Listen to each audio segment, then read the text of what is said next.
आश्विन माह के कृष्ण पक्ष की अष्टमी तिथि पर जितिया का व्रत रखा जाता है। यह व्रत माँ अपनी संतान की लंबी उम्र, स्वास्थ्य और सुरक्षा की दृष्टि से रखती हैं। इस व्रत को जितिया या जीवित पुत्र का व्रत भी कहा जाता है। जितिया व्रत पर गंधर्व राजा जीमूतवाहन की पूजा की जाती है।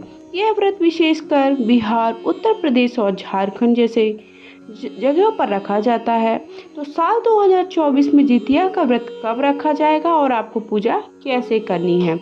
तो अश्विन माह की जो कृष्ण पक्ष की अष्टमी तिथि है वो 24 सितंबर मंगलवार की दोपहर 23:34 पर शुरू हो जाएगी और इसका समापन अगले दिन 25 सितंबर को अर्थात बुधवार को दोपहर 12:10 पर होगा।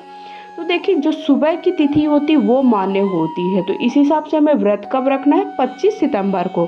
तो 24 सितंबर को नहाए खाए रहेगा और 23 को हमें नहाए खाए करना है। 24 सितंबर को व्रत रखना है जो कि निर्जला व्रत रखती हैं, और ये आपकी देखिए सुविधा के हिसाब से है कि आपके यहाँ कैसे इस व्रत को रखते हैं, थोड़ा अपने बड़े बूढ़ों से पूछ लीजिए। साथ ही साथ आप कितनी आपकी सामर्थ्यता है कि आप ये व्रत निर्जला रख सकती है, नहीं रख सकती। अगर आपको वैसे परेशानी है, कोई भी बीमारी वगैरह है, तो आप देखिए अपनी स्वास्थ्य को ध्यान में रखते हुए भी कोई भी व्रत को रखना चाहिए। उसके बाद हमें व्रत का पारण कब करना है? व्रत का पारण हमें दूसरे दिन करना है, तो हमें अगले दिन उसका पारण करना होगा। जितिया व्रत की पूजा सूर्यास्त के बाद ही की जाती है। तो 25 सितंबर के दिन व्रत का लाभ उन्नति मुहूर्त सुबह 6:11 से लेकर के 7:41 पे होगा।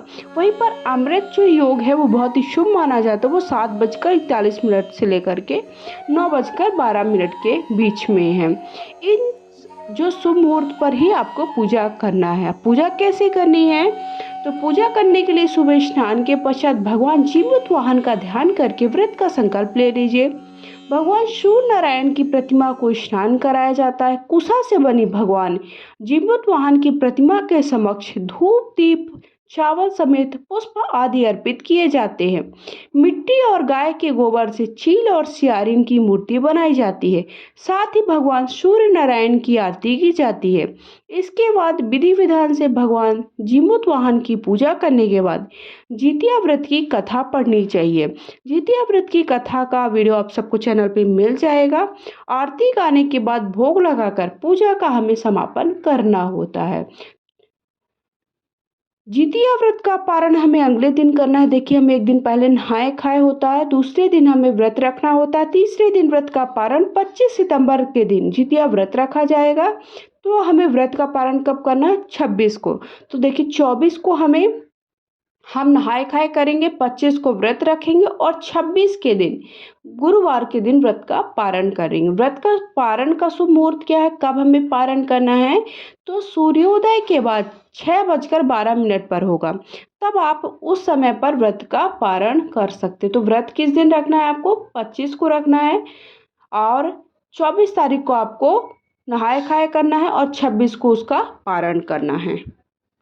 इसकी पूजा के लिए हमें कौन कौन सी सामग्री की आवश्यकता होती है? तो जीवित पुत्रिका व्रत की पूजा के लिए हमें कुश की जीमूतवाहन की मूर्ति लेनी होती है, मिट्टी से बनी चील और सियार की मूर्ति, दूर्वा, अक्षत, फल, गुड़, धूप, दिया, घी, श्रृंगार की सामग्री, इलायची, पान, लौंग, सरसों का तेल, बांस के पत्ते, गाय का गोबर, ये सारी सामग्री हमें पूजा के लिए आवश्यक होती है।